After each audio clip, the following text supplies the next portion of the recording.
Try to let us begin. Oh, or we're not. What are those questions in the back? Did you change it maybe? Oh shoot. Well, I'll come to you later during like a in-class question. We'll get it all fixed. Okay. So no worries. We'll make it work one way or another.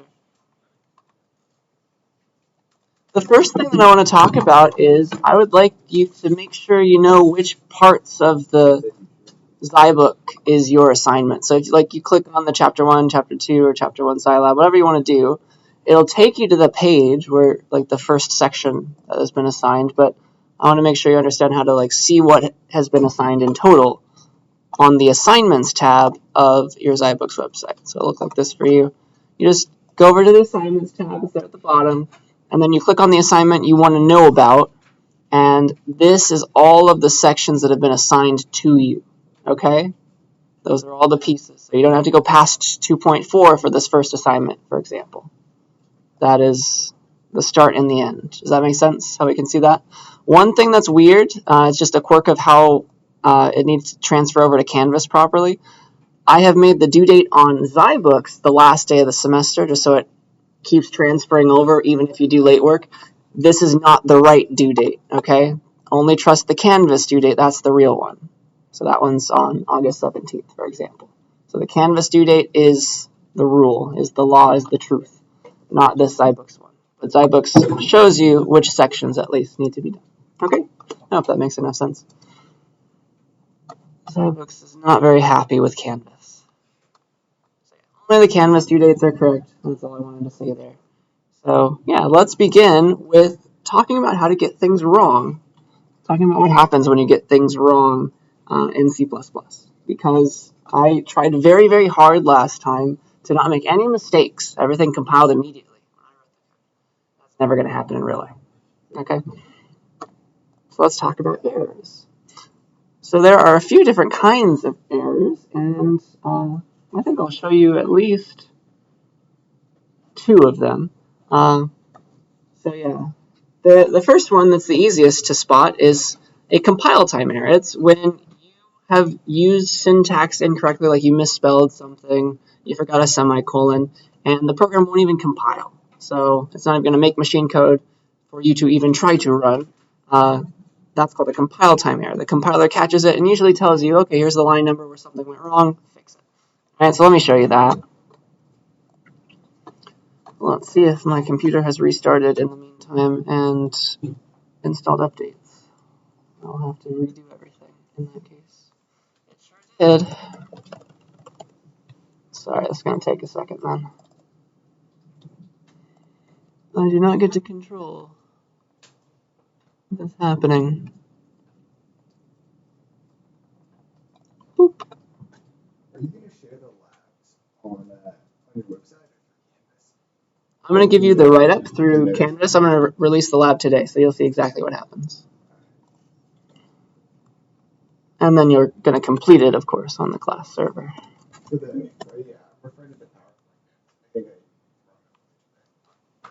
Oh, the PowerPoint notes? Yeah. That's all on Canvas. I post those on Canvas. You should be able to see the stuff from the first lecture if you click on lecture 1.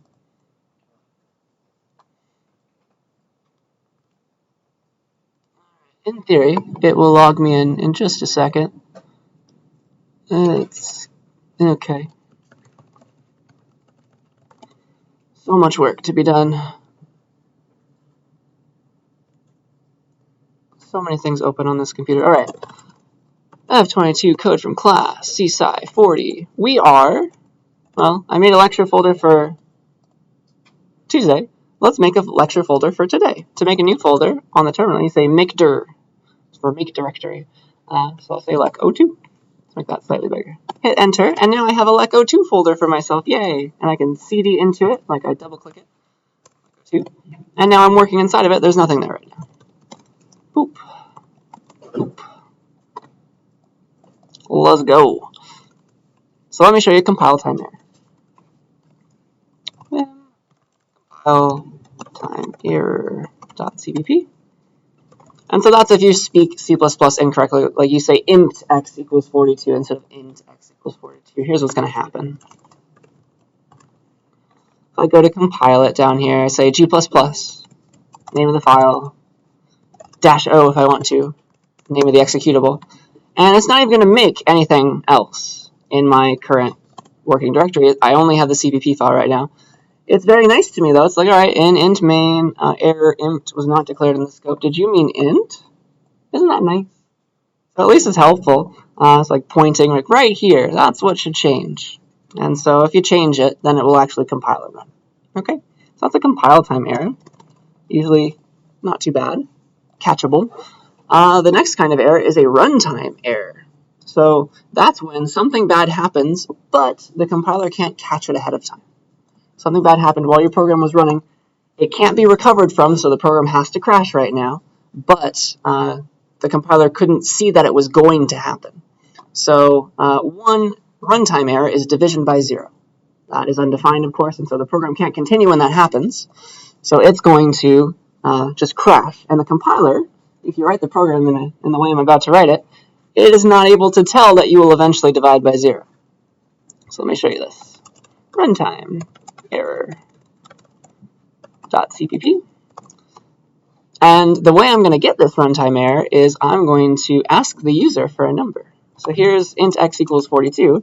Let's say, cout, enter a number, please. User, give them a little prompt, and we'll get that number in a variable called n. I'll make room for it right there, but not give it a value, because the user's given it a value, right there with the C inline. Remember that? Shove data into the n variable. Now we have the n variable, and I can output what is x divided by n. Do you see how only sometimes this is going to ruin everything? Only if the user happened to have typed 0 would the program crash. Otherwise, it's going to be fine. And so that's why the compiler lets it go. It lets it compile. It's not smart enough to know the will of the user. So I can compile it. I can run it. And if I type 2, it's going to divide 42 by 2. And it's like, all right, answer's 21. We're good. Program ended. Just fine. If I type 0, and be like, oh, floating point exception core dumped.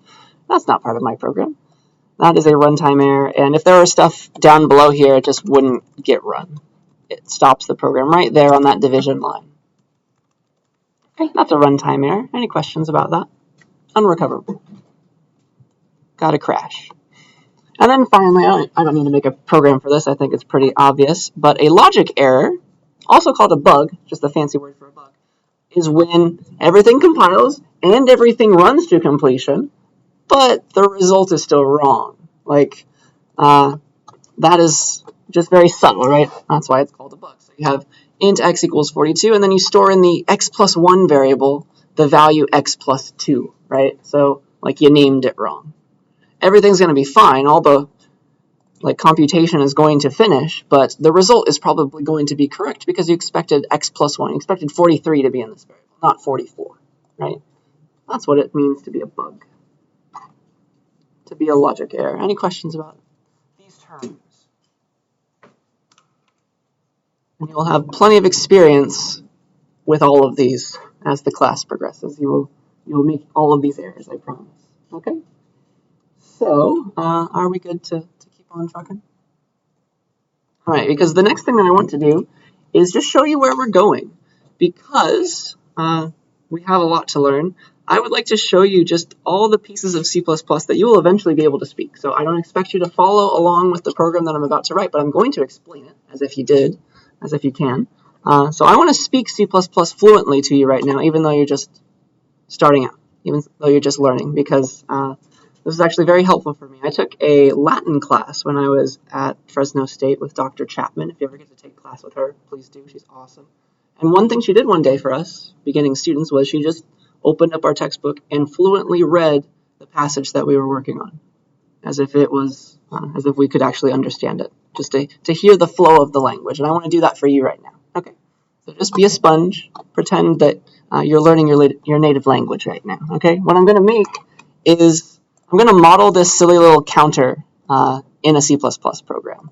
Like, you know that little thing where you just click it and it increments the count that exists. And then there's also like a button to reset the count or something.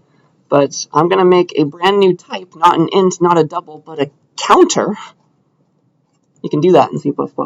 And it's going to have some data associated with it The data is going to be the count that's inside, like the little count on the display. So I'm going to store a count.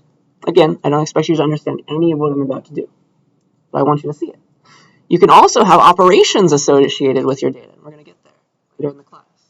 I want an initialization operation. So when I begin, when this counter begins its life, it better have its screen set to 0.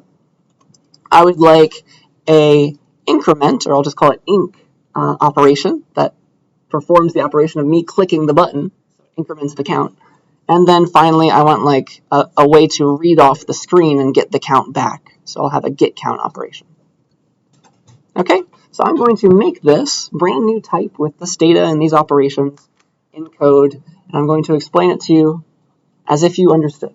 Okay, so sit back, and this is what you will eventually be able to do. I'll call it counter.cpp. So normal main function, all that. I would like to make a type that works like this, like counter, make it called C, just like int I, int x, counter, C, sure. Let's initialize it, c.init, tell it to initialize itself, and then let's press the button a few times, c.inc, inc, inc, inc. So now it should have 3 on its little screen right now. And then I'd like to print out whatever its value is, c.getCount. Whatever it's storing, it'll get replaced with that. So that's how I'd like to use my little type. And now I will make it for you. To make a class, or to make a type in C++ that has both data and operations, it's called a class. So I'll make a class counter. And that gives life to this brand new type. And for a weird reason, you have to put a semicolon there. We'll talk about that later. I would like to make only the operations visible to the public. The count that lives inside the data is going to be private, only visible to me, the implementer of the class. And there's the int count living right there. So every time I make a counter, it has its own little count inside of it. And then here are the operations. I need init, I need inc, and I need getCount. Boop. So init is just going to do something. It doesn't need to give anything back. I'm just running it on a line by itself. So it's going to be a void method. Okay, void. And then inc also just does something on a line by itself, so it doesn't need to give back anything. It'll be void inc. GetCount, however, is supposed to give back the count. Just like main is supposed to give back a return code, 0, 1, whatever. So getCount better have a return type of int. And now, for the implementation of each of these operations, the initialization of a counter better set its count to 0. Boop. The increment should increase the count that is currently stored inside the counter. So count equals whatever it was, plus 1. And then getCount needs to give back the count that's currently inside. So return. Again, you don't have to understand any of this, but you will eventually.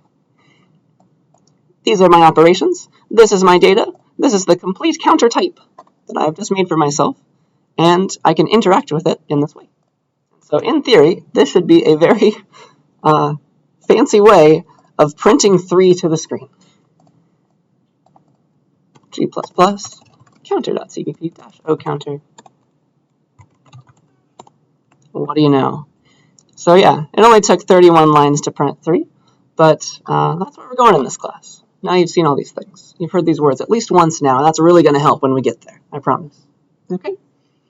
I don't expect you to understand any of that, but were there any questions that were like jutting out to you about it? I think you don't need to. Yeah.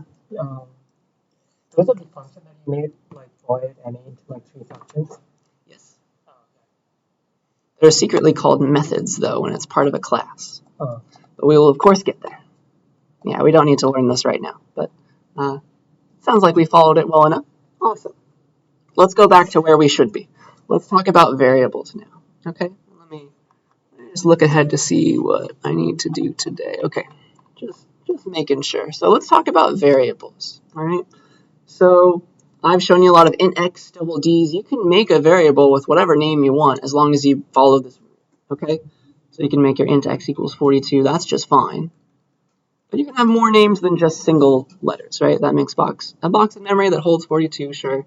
The one thing you can't do is make a variable like this, int x space y. That's like the space. And set that to something. That is not allowed. Here are your valid variable names. Variable names must start with an underscore or a letter, either lowercase or uppercase. And then after you've had your first underscore / letter, then you can start using numbers too. You cannot start a variable name with a digit. Okay? That's the idea. So this is not allowed, but like underscore hello, valid name for a variable. Capital A, B, C underscore 007, valid name for a variable. Okay? So because you normally want to represent ideas and words as variables in C++, and you can't use spaces, there are two competing schools of thought for how you should separate your words in variable names. So one group of people think that you should use what's called camel case. Every time you have a new word in your variable, you use a capital letter. And so that looks like the humps on a camel's back. That's the idea. Or other people think that it's better to just use underscores to separate the words. I'll probably use both in several of the examples in this class. So pick your favorite. And so, yeah, that's why it's called camel case.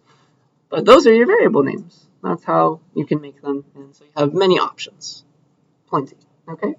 So, yeah. Does that make enough sense? Any questions about that? That's just syntax. The next thing, let's talk about what's going on in memory when you make a variable. So I did that in this program.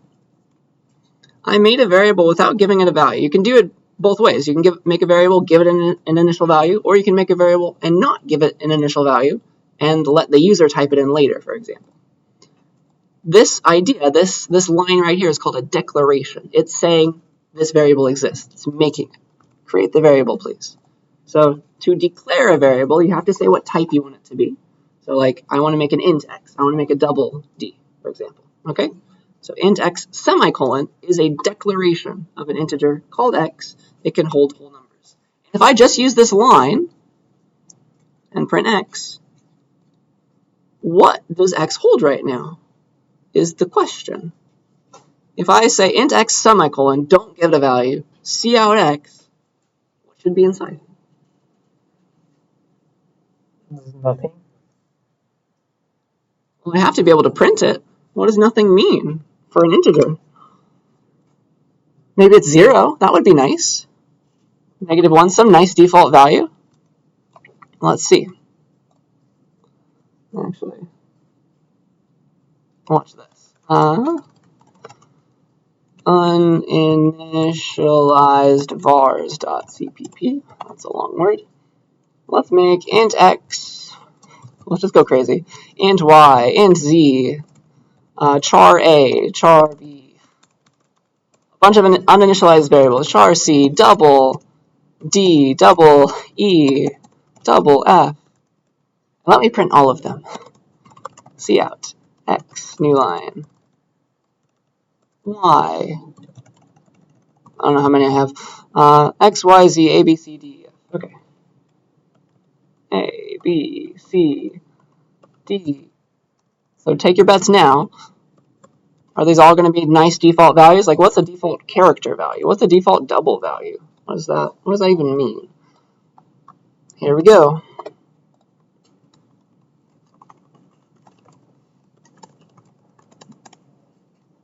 I need a lot more room, don't I?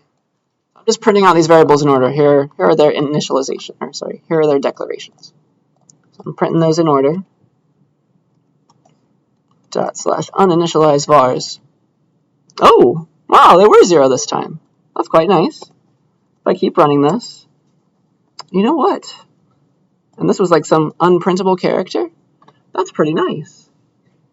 But you can't expect that to happen all the time. Let's see if I can rearrange things. I'm going to do something silly that you don't know about yet. Let's do that. Don't worry about that first line. I just need to manipulate memory in a way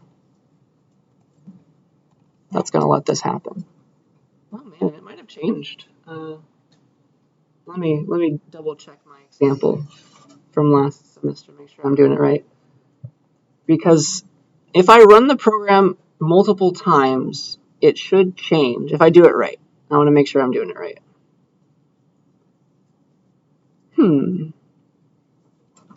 Interesting. Let's make this work for us. Maybe if I get rid of some of these. Apparently, with last semester this worked. 1 int, 2 characters, 2 more ints. Interesting. Then some doubles. Let's try like that. And if that doesn't work, I guess we're pretty happy this time. So I guess it's just a quirk of my operating system right now.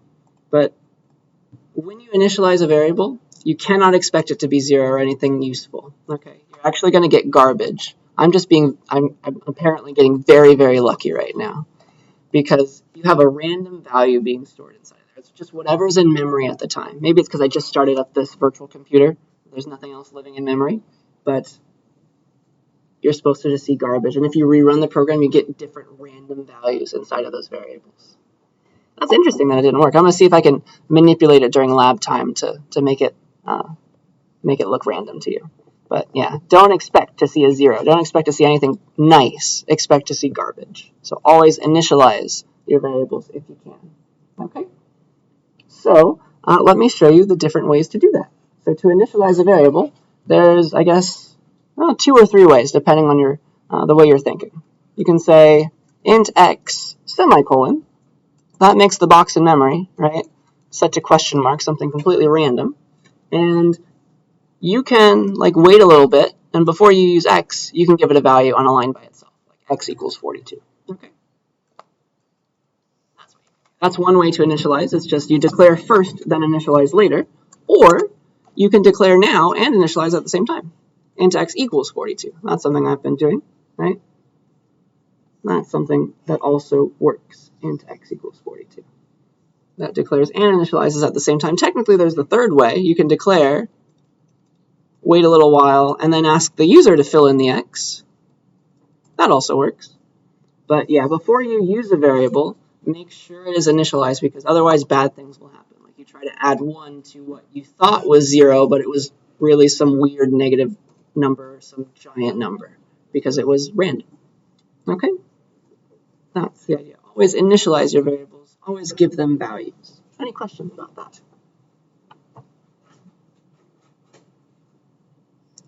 So when you initialize it, do you mean the data type? No, I always have to give the data type when I declare. I have to say int x. Okay. It's always I need a value here. Like I shouldn't be printing x or incrementing x before it gets its first value. That's what I'm trying to say. Yeah. All right. Let's keep on trucking there. Yeah, I think I'm good with this slide. We have a ways to go still.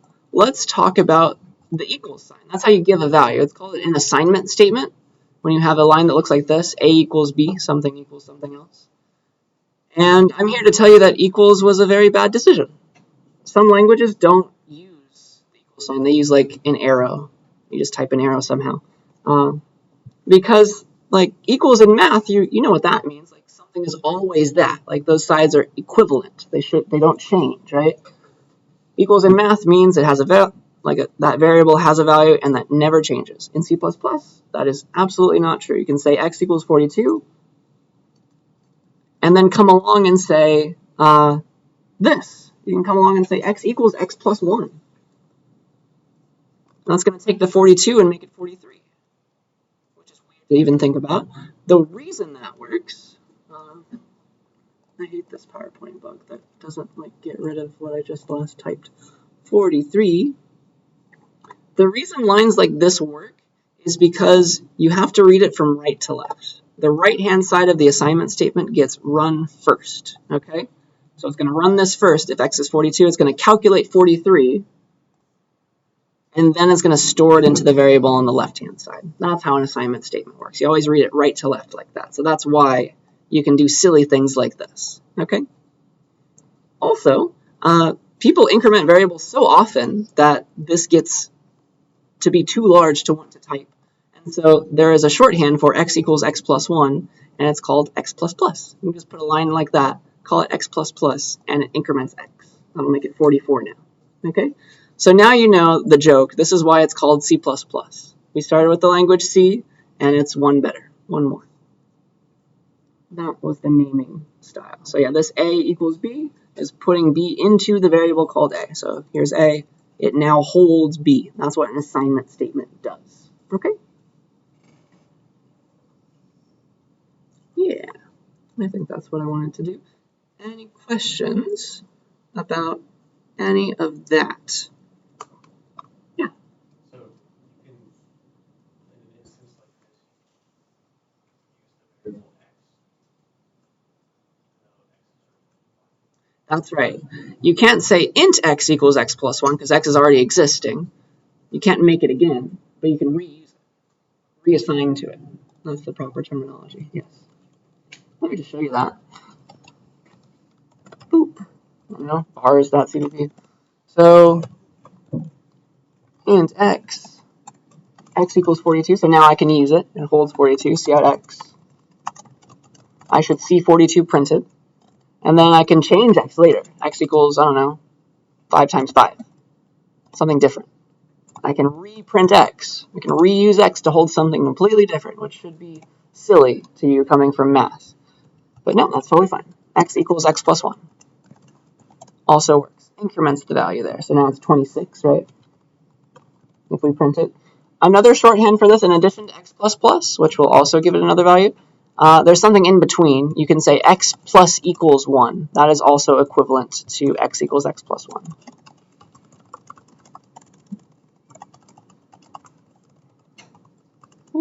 Also equivalent to x equals x plus 1. There's a lot of different ways to initialize or to increment things. So those are your options. I think that's everything I wanted to show you. So let's compile and run this and watch it work. Whee. Yeah, so 25, 26, 27, 28, and the first one was 42. Okay, that makes sense. You can reassign to variables, which is unfortunate because now you have to keep track of it in your mind, what's happening. Okie dokie. Oops. Let's talk about expressions, literals, values, and operators. Just some terminology now. So a value, or a literal, is the most basic element of a type, let's say. So for integers, if you hard code a number, that is a value. That's what is trying to eventually be stored in your variables, right? -5, 42. That's your int cloud, right?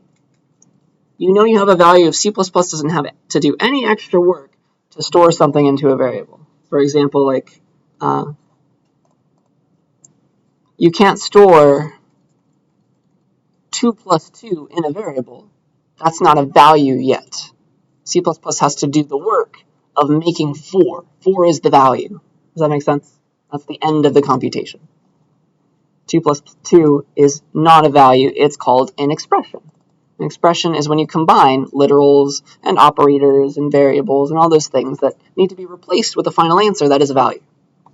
Okay? So yeah, a value is technically also a special case of an expression because you can have an expression that is just a single literal value. Okay? So here's an expression, and with the right values of the variable x, you can probably make that 42. And that is what you store in a variable, for example. You don't save computation for later inside of a variable. You save the result. Okay? That's the idea. An expression is just a combination of stuff. So like x times 2 plus 7. All that stuff. That's an expression. So that's just terminology. Are we good with that? Because I have a whole section on division, surprisingly. This is going to be fun. There's weird division rules that happen in C++. So the division operator, by the way, is the slash. So the star is multiplication. The slash is division for C++. And I have a question for you. So please say hello to the people next to you and go to the ByClicker page and let's work on, and then I'll come to the students who are having trouble logging in here as well. Please work on this question as a group. You can feel free to code it up if you want to log in. What do you think? Like, what do you expect to happen if I run this line and then this line right after it? What should it print? Seems seems like it has a logical answer, right? So think about it. For the attendance log, does it take a while? Only once I stop the attendance does it register. And I haven't stopped it yet because some students can't log in. I'll do that in a second. Yeah, no. It's in there, I just have to stop it. All right.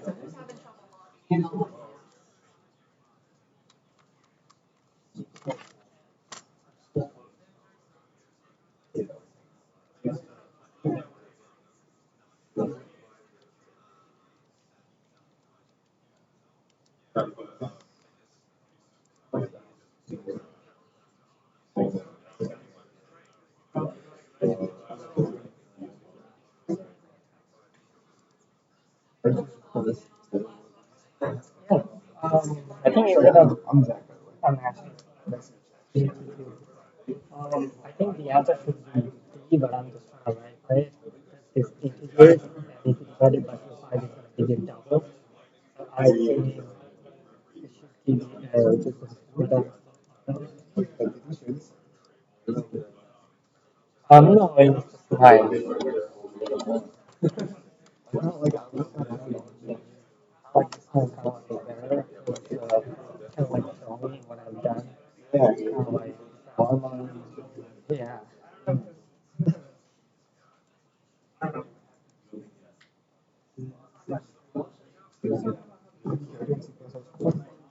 Oh yeah, I've done it. Um, Well, I know. I'm like in mid-level, but not advanced. Not in this is Few seconds to get a guess in. I'm just running this program and test it before I answer to him. All right, take another 15 seconds to get your response in if you feel like responding, and then let's see what our intuition is telling us.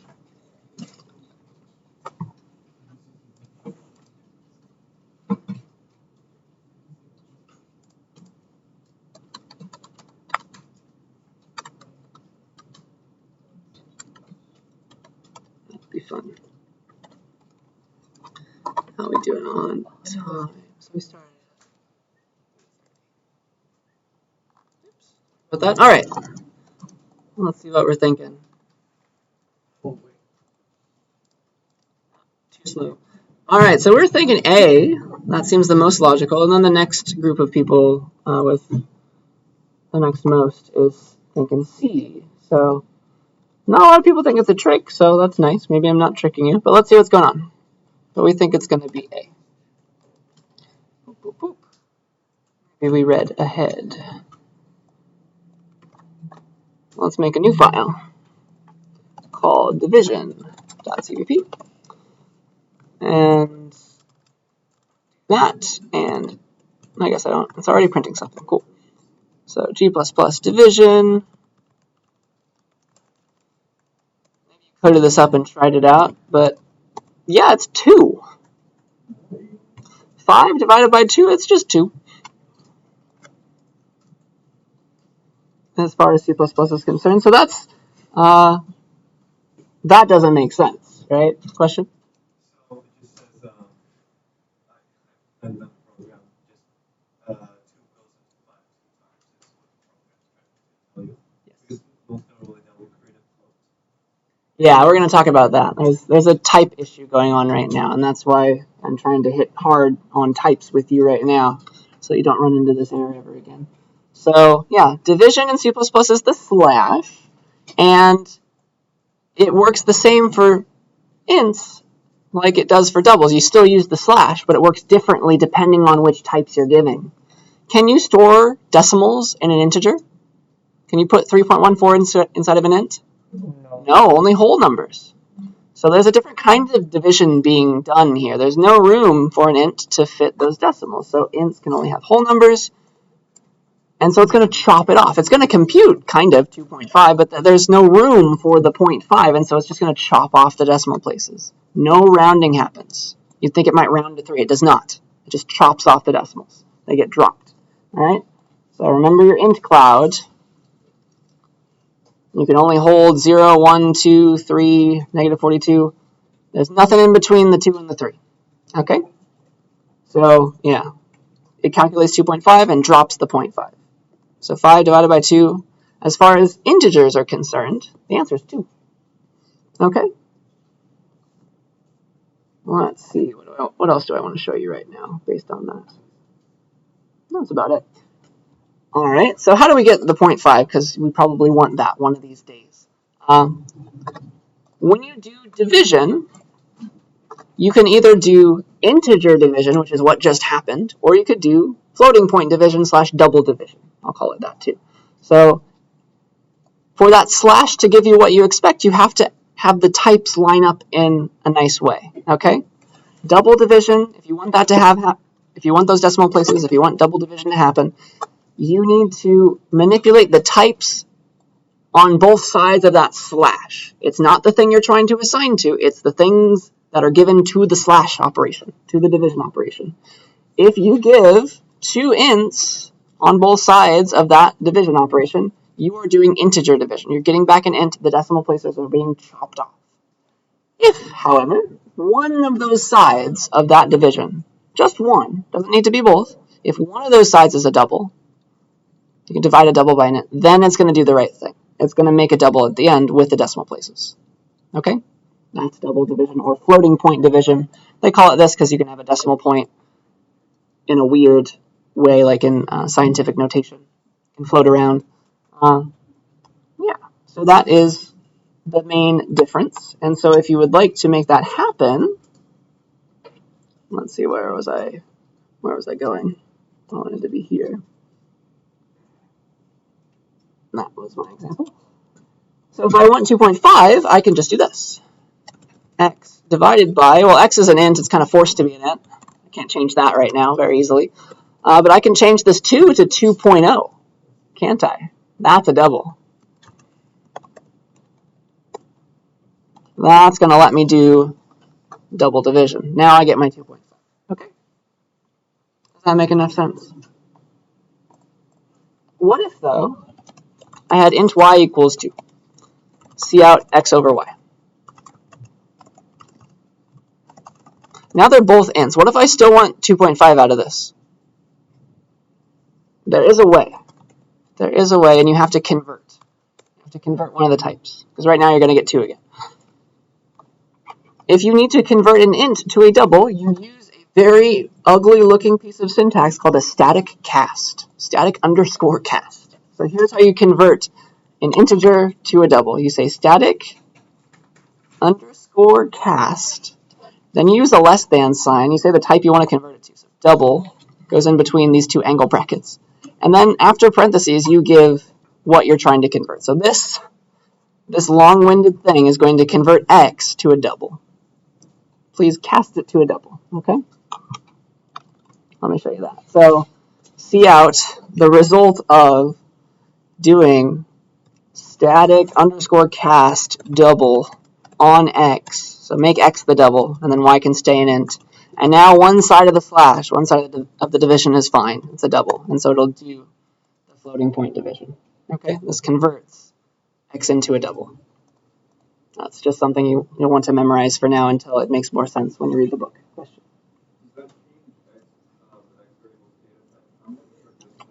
It does not. It's only for this computation. It took the x is still an integer.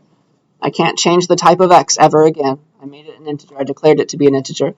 But for this expression, it's converting the x here on the left side of this slash to a double. That's a great question. Yeah, it's not affecting x. It's not changing x in any way.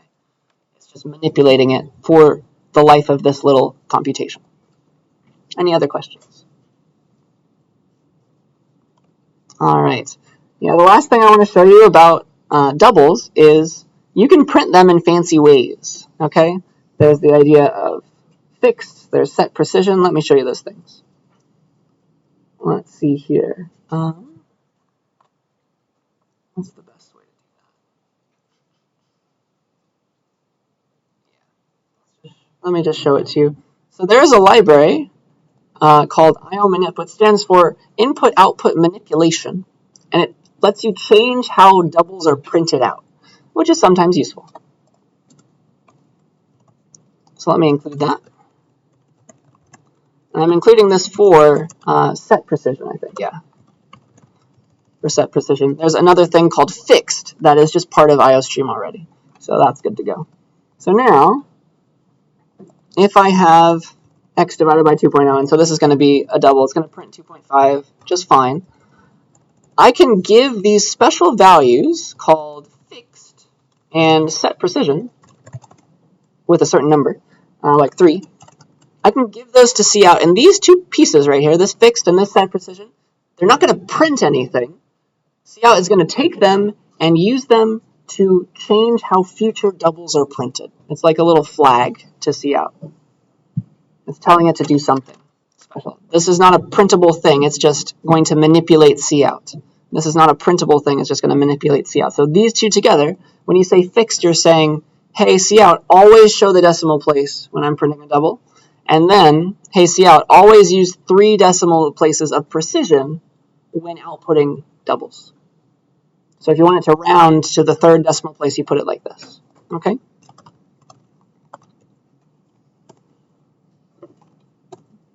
So now it's going to be 2.500, even though those OOs were not technically necessary. We have forced it to print like that. And you can change the set precision to like set precision 5 to have some more decimal places. Does that make sense? Any questions about that? That's how you can manipulate how doubles are printed. Okay, so prints the next. Let's print the next double.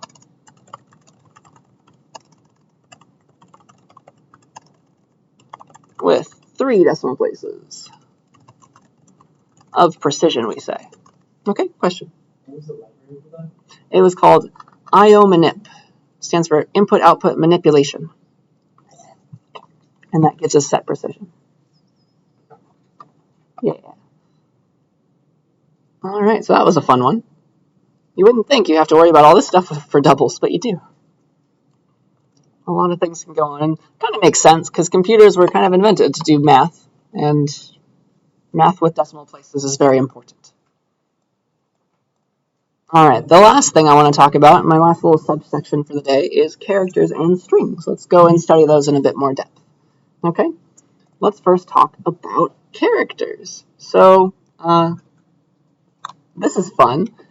I can see out a character, a single character, and it's going to print an A because it knows it's the char type, right? Anything between 2 single quotes is a char, and so it's going to treat it like one and print the A for me.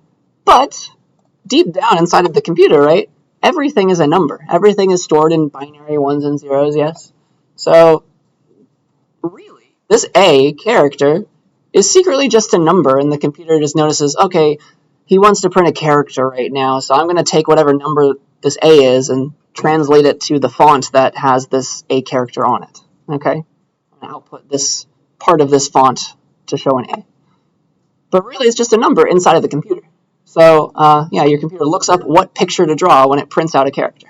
That's essentially what's happening. There is a nice little table that everyone has agreed upon. Like, some important people got together in the 60s, and they're like, all right, here's the order of the characters. A is the number 65. B is the number 66. Space is the number 32. They decided on that. And this is called the ASCII encoding. ASCII, ASCII. And so there's an ASCII table. You can go to Wikipedia.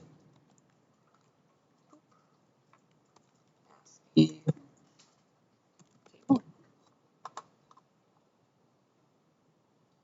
I guess there are plenty of pages that are not Wikipedia. But if I scroll down, here's the table. And we're looking at the decimal part. So it starts with a bunch of weird unprintable characters. And then we get into the printable characters. So the first printable character is the space. It's number 32. It's the number 32. The $sign is apparently the number 36. The A character, capital A, is the number 65. Weird. Lowercase a is 97. At least they go in order after that. Kind of makes sense. Here's the weirdest thing. The digit 0 is the number 48. The digit 9 is the number 57. That's just the encoding that they all agreed upon. It doesn't matter because it's a character. You don't have to do math with it. You just got to print it. So, yeah, there's a big difference between cout a character versus cout static cast into an integer from that character. What's the number really that represents it? So let me show you that, because It's just funny and weird. So see out the character A. It knows because it's a char to like use the real font. Whereas see out take A, convert it using our favorite static underscore cast to an int this time. What is the integer representation of the character A? And then it'll print it out as an int because now it's converted it to 1. No, sorry, not division. Chars. So yeah, A is the number 65, really, in memory. That's weird. So yeah, that's characters, the ASCII table. Any questions about that? You might not have thought of that before, but yeah, every character is just a number. You can technically do math on characters. Like, here, let's see out A plus 2. They did go in order, so the character A plus 2 is the number 67, but as a character again, static cast to a char, that is C. It's 2 after A. That's a thing. I hope that makes enough sense. Alright, so let's move on to strings now, and then I have a question for you. Alright, so remember that strings, you need to include the string library if you'd like to make a string variable, and strings are made up of individual characters. You are able to get at any of those individual characters, by the way. Let me show you how to do that. So if I make a string s, call it hello, if I do this, if I run this line, then I can use s.at and then some number inside of parentheses to get the ith thing out of the string. And this is going to be a common thing in computer science for us. The first thing is the 0th thing always. All right. So if I want the h character, that's not index 1, that's index 0. Okay.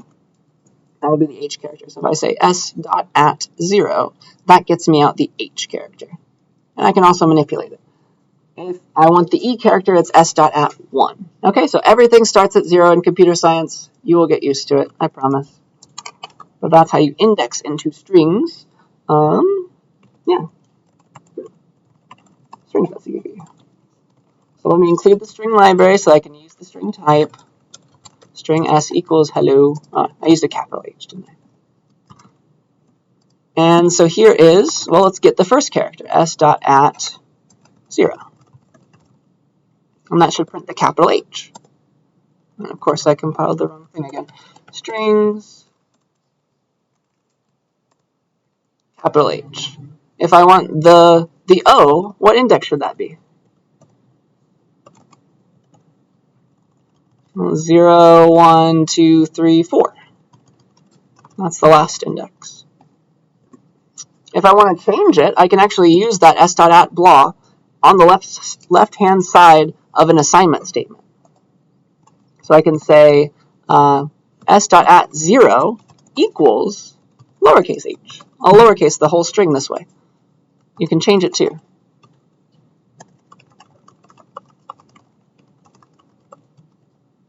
And this changes s. So if I print all of s, it'll be lowercase hello now, because I messed with one of the indices. Okay? Any questions about that? That's just new syntax. Interacting with strings. Changing stuff. So with this in mind, I can use .at and cout and all these things. I would like you to, as a group, take a few minutes, and here's your string. Here's your string s2. All right? I would like you to print out using s2, only s2, cout, and .at. I would like you to print out A, B, C, D to the screen, and then maybe a new line or something. Okay? So come up with, as a group, the proper sequence of code to write this. And for fun, if you go to the home page of our class website, there is a cute little written ice page that I'd like you to fill in as a group. So you can just fill in this response, whatever. As a group, though, you can just fill in one. I need to tell you what your group numbers are. So here's a cute little map of this room. Here's the front of the room, the back of the room. If you go to this part, the room map at the bottom. Here are the TVs. Here's the back door. And here is how I have numbered the computers. Okay, so let's just say that your group number is the minimum computer among all of the group members in your group. So if you are sitting over here, then your group number is 0. Does that make sense? That's how you'd read that. That's the minimum among all the group members. And so you can fill in that. And so if you want to type something, you can say cout blah. And if you want multiple lines, you can press Alt Enter or Control Enter if you're on Windows, Option Enter if you're on a Mac. And then you have more lines down here. Okay. So please take a few minutes to have fun with this. See if you can come up with the proper sequence of lines to print out ABCD only, starting from this weird looking string. Okay? So give that a try. I'll give you like 3 minutes for that.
Your computer number 2.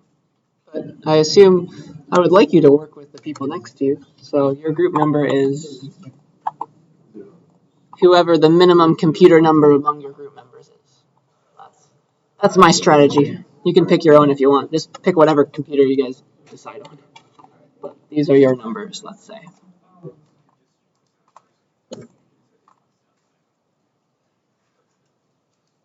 Oh, that's a way that I didn't even think about. Take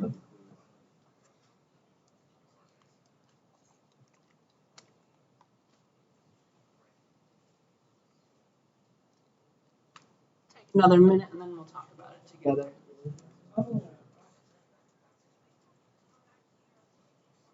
Which one?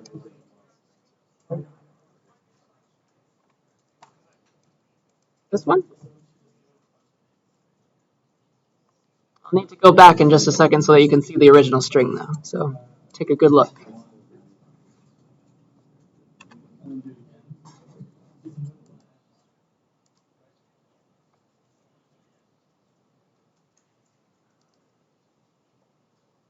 Spinning out ABC, right? Yeah, just ABCD. And you want me to post like on my Excel, my whole code? And we have group 0, right? Just to make Well, I don't hear you guys talking to each other, so sure. I don't know which group you are at this point. I got it now. So as you said, like you have to use the library, then use the string, and when you use that variable and dot add to make connection, and on the bracket you just put the number. So right, so he kind of like it's like not organized. So right now he organized. I want to hear a nice conversation. I'll give you a whole nother minute. So here's how you do it.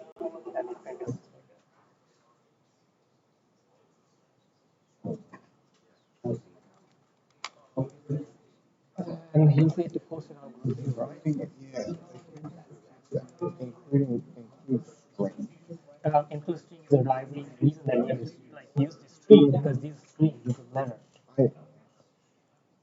And it auto recognizes. It's like not in it's not in a directory. Like it includes string notes here. No, you have to add that. It's just You have to add that. but this auto recognizes. I Like mean, it's a built-in library. I mean, is the only reason we recognizing because you're using string. So using the string library, then also you're using string in the scope. Yeah, no. I get the declaration like that. Then which one? seen like All right, 10 more seconds, then we'll come back together. right in an external life. This is the external library that you're using. How is your library? Like this is There's another objective CSCI. I've never seen a written. You know. that's fine. All right, let's come on back and let's take a look at what we're thinking. Let's Oh, take my a bad. look. I didn't mean it. I see a few groups have filled some stuff in. Very nice. Somebody didn't. Group 32, very nice. You did it all in one row. Cool.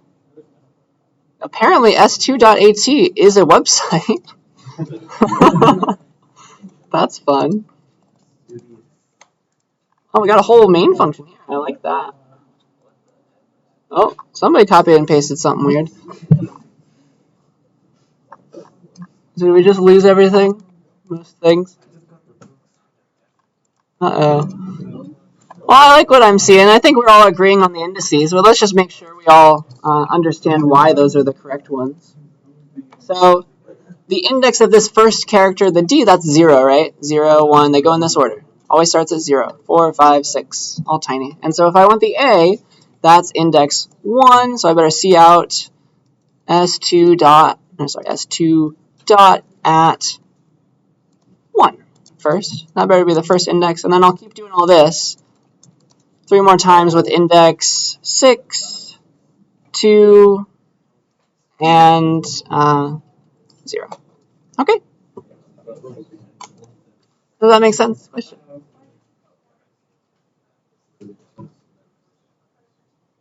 For this one, for 1?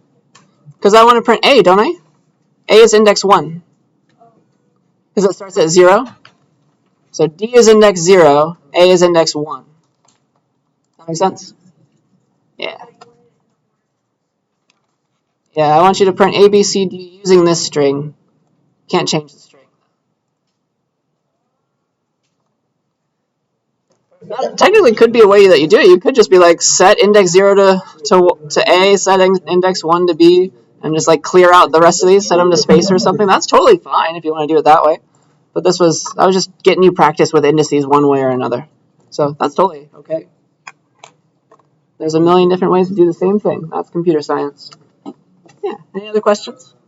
I am, Professor, I'm like kind of like, so can we use like the integers on a variable like S2?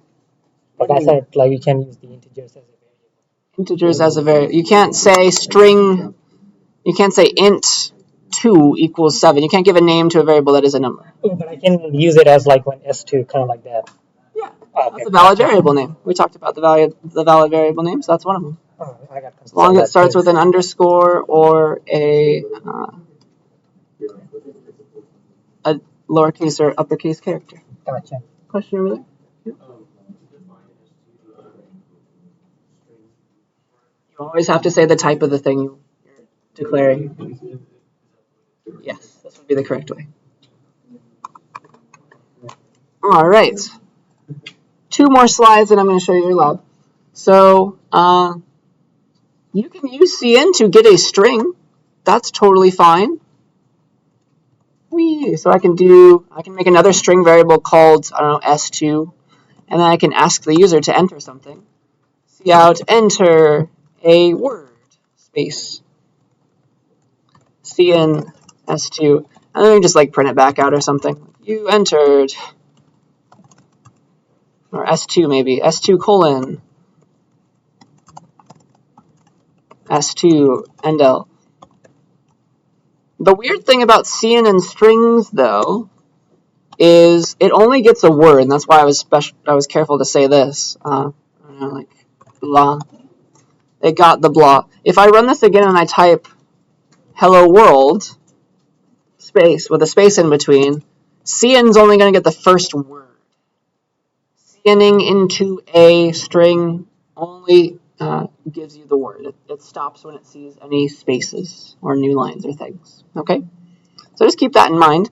If you want to get a whole sentence, a whole line of input from the user until they press enter, including a bunch of spaces, you can use the getLine. It's called a function. You can use the getLine function in the string library. We've already included that because we needed a string variable, so we can do it like this, string line. Okay, so now I can say cout enter an entire line. And I can save it for later in a variable, string line, and then I can get it with getLine. And the way you do it is in between these parentheses you say, well, where do I want to get it from? I want to get it from the keyboard, that's cin, and I want to put it into the line variable, whatever that line that the user types is. Okay, so this gets an entire line, including white space. Okay. And then we can output that again. See out the line, maybe.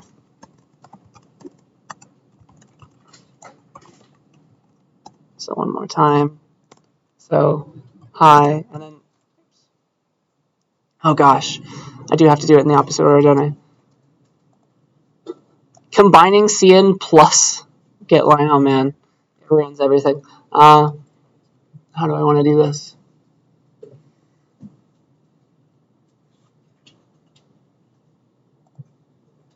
I'm just going to make a new program for the getLine part. That's the easiest way to teach this to you. getLine.cpp. Paste.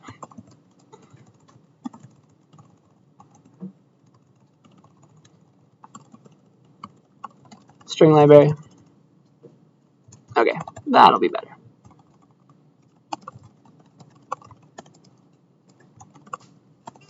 Enter a line, hello world, hello space world, exclamation point, space, blah, more spaces, a tab even, blah, blah, blah. It got all of that. And it printed it back out to me and stored it in the string. Okay, so that's how you get an entire line of input. You use getLine. Does that make enough sense? It's just a special thing from the standard library for us to use. It's called a function. We're going to get more experience with that. It's very similar to the .at. You can also think of that as a function for now.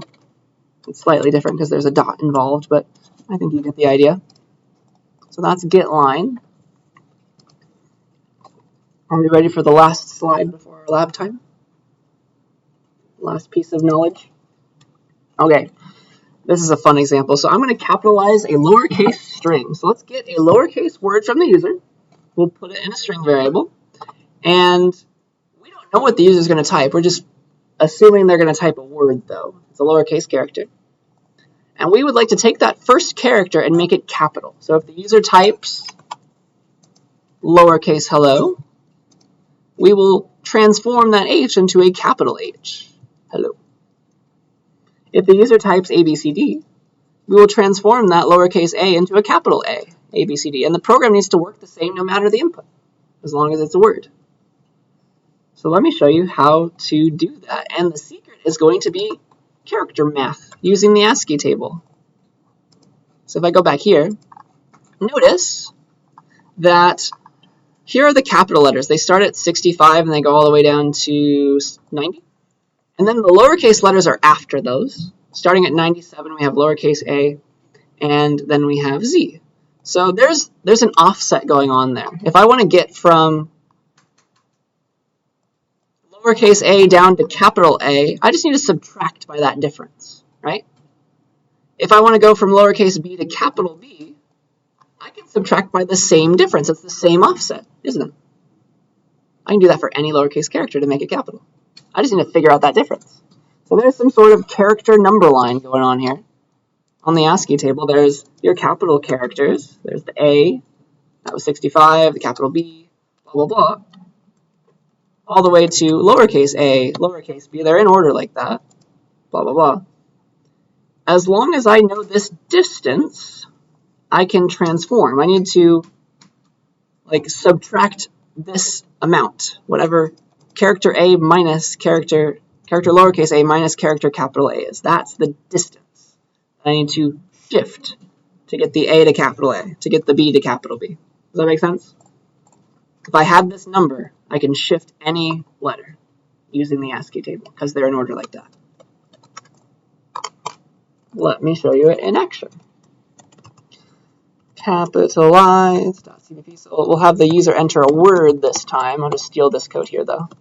So enter a word. I can get the word with not cin anymore, or not get line. I can use cin for a single word. That's fine. And then I want to capitalize the 0th character. So I need to change word dot at 0, right, to be whatever it used to be, but shift it. All right, enter a word, enter a lowercase word. So I need to say word dot at 0. That character needs to be whatever it used to be, word dot at 0. But if it was the A character, it needs to be offset. I need to subtract this distance, right? This distance of characters so that it becomes capital, because the capital letters are underneath, apparently, the lowercase. And it's the same distance, it's the same offset to get from lowercase b to capital B, all that stuff. So if I have that distance, I'm looking good, okay? So int distance, I guess, the distance between lowercase a and capital A, that's how much we need to offset. So take that character and move it down by whatever this distance is, minus the distance. Does that make sense? Because maybe this is like 27. Move it 27 down that way. That'll make it capital. And then, if I see out the word now, whatever it was, this offset has made that first character capital.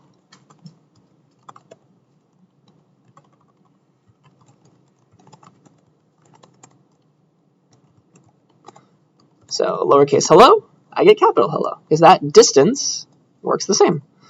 Lowercase ASDF, capital ASDF. If you give it something other than an initial lowercase letter, it's going to mess up, of course, because like if you subtract from a capital letter that amount, it's going to take you to like symbols, maybe something even lower than that. So it was supposed to be a lowercase word, and that's going to work, okay, because they all come in order. The distance is the same between the capitals and their lowercase equivalents. Does that make sense? It was weird, but hopefully if you look at this code enough and study the ASCII table, it's not too bad, yeah? So that's like a nice little non-trivial program to end the day with. Are we good to talk about our lab now? You ready to switch gears? All right, so yeah, we'll stop here. We'll come back to the rest of these slides next time. And now I want to go to our lab for the day. Also, can I stop attendance? We already did that, yes? Speak now. Yell at me right now. All right, so now you can confirm you were here if you'd like. But let me go to our lab. And I've had an issue with my other classes, so let's see if Canvas has messed up for us too. Like this document wasn't working. Oh, cool. At least it works for this class. Sweet. So I just released this lab on our Canvas. And I'll delete this video because it's from last semester. It's just going to be part of our recorded lecture now, because I had an asynchronous class back then. So I'll save that. I would like you to work alone for these first few labs. I'll eventually let you get into groups, but not yet. I want to make sure we're all on the same page with regard to programming first. Okay, so here's our little Lab 0 write-up, and I encourage you to read all of this. I'm going to go through it pretty quickly.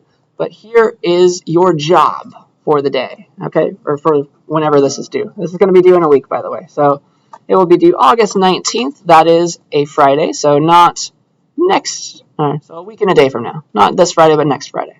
That's when it's going to be due, unless you have an extension, of course. And this is Lab 0, of course, because in computer science, we started with the number 0. So this is going to be done on the class server. So please, if you'd like to follow along, you can connect to the class server. Oops, this one. Log in. And that'll, of course, plop you into your home folder. Right now, I have a bunch of weird stuff. Let me remove everything. Let me at least remove this labs folder. You next need to get where you want to do your work. So if you want to do your work in the home folder, that's perfect. Just stay here. If you want to make a labs folder for yourself, you know how to do that now. You can say make dir labs, cd, now it exists, and you can cd into that. Now it's empty. But get to where you want to do your work, and then you're going to get the starter code for this lab. So I made a cute little command called gimme on the class server, and you'll run it saying which lab you want the starter code for. So I want lab 00's starter code, it's like an email address almost. Gimme lab 00 from CSCI40, or for CSCI40, at CSCI40. And what it's going to do is it's going to download it for you, put it in a directory called lab 00 wherever you currently are. Okay, so that's why you start wherever you want to do your work. You can go inside of that with cd lab 00. And then here are 3 files. I'm pretty sure they're all empty right now, actually. They have the right names for you. You have to do the rest. And let me do most of the first one for you. So the first program you're going to write is pretty much stealing what I did on the first day of class. You're going to write a hello world program. But instead of just saying hello world, you're going to say exactly, hello world, I am ready for CSCI40, and then a new line. It's got to look exactly like this. Okay? So let me do most of that for you. I'm going to mess up. I'm going to purposefully mess up. So vim hello.cpp or nano hello.cpp. Let me make a file. Int main. I don't have time to use namespace standard, so I'll just say standard cout. Hello world, new line. So I messed up. I forgot to say I'm ready for CSCI40 and all that, but we'll see what the autograder says about this in just a second. But here's my hello program, and I can compile it. G++ hello.cpp-o hello. And now I have that executable file sitting here that I can test with, /hello. And it says hello world, so that's almost correct. That's the first part of your lab. I'll show you what it looks like to get it wrong and have it turned in. That's the first part. The next part is you will write a program that whenever you run it, it draws this cute little cat through the screen. So it better print exactly this. No spaces after anything. So like, you'll see this when you turn it down. There isn't a space here. It's just like this is the end of the line. The last character is the end of the line. Okay? No space here. If you want that backslash, you have to escape it, right? You got to do 2 backslashes to print a single backslash, just like \n does something special. It's waiting for something else after it, so you have to escape the escape character. And so that will be done in cat.cpp. You'll make that program. Compile and run it like that. And then finally, you're going to make an average program. Okay, so you're going to ask the user for 3 numbers. They're going to type those 3 numbers. This program shouldn't always look like this. The user's typing the 7, the 10, and the 15. Your program prints the prompt. So they can just as easily type 42, 43, and 44.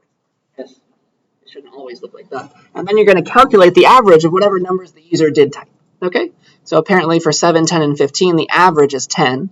And then you're going to print that with a period at the end of it. And you're going to use integer division. Okay? You'll just use integer division. You don't need to like convert anything to a double. Just have it chop off the decimal places. That's fine. Okay? So the average is 10, period. The output needs to look exactly like this. Okay? That is one of the downsides of using an autograder. It's very picky. But at least you'll get immediate feedback at 3 a.m. So that's the upside. So, yeah. This is, just read the rest, compile it like this, run it like this.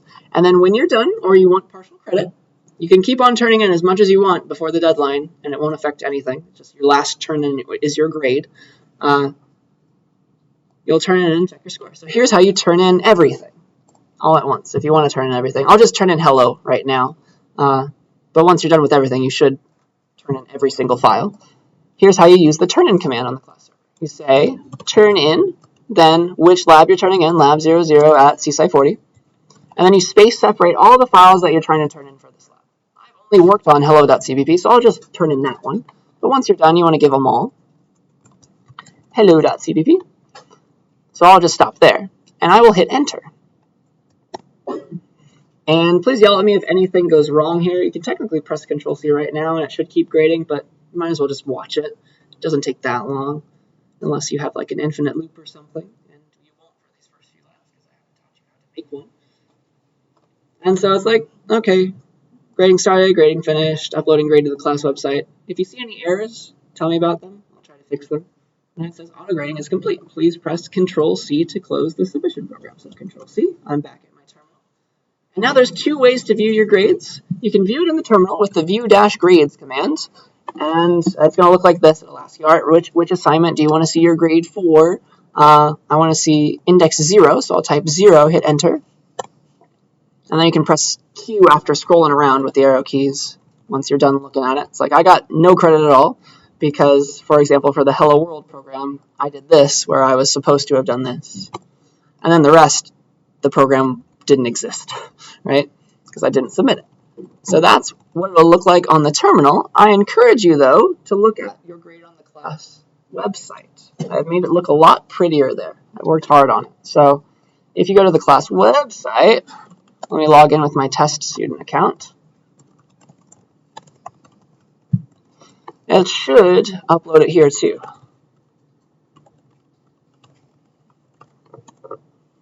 You'll go to the lab grades, and you'll click the one for you. There'll only be one for you. I have to show all of my classes this, so that's why I see all this. And then it's much prettier. Look at the Hello World program output. It shows your output on the left and what it was expecting on the right, and it's super helpful in saying like, oh, you forgot this. You're welcome. And then the rest looks as it did. It's just you did not submit the file. Error, compiler error. And so, yeah, just keep checking this. Keep auto grading it. You can submit as much as you want up to the deadline. Get your 9 out of 9 for Lab 0. Okay? What I do not want you to do, though, this does happen every semester, is don't think that you're amazing and you submit and you don't check your grade. Because you probably forgot a space. You probably forgot a new line. The autograder is very, very picky. You will get a 0 if you forget a single character. So you've got to check your output. Okay? That is my warning to you, but I think you understand how to do it now. Yeah, so that's the rubric. Pretty self-explanatory. That is, I think, everything that I wanted to say. Are there any questions about this? Yes?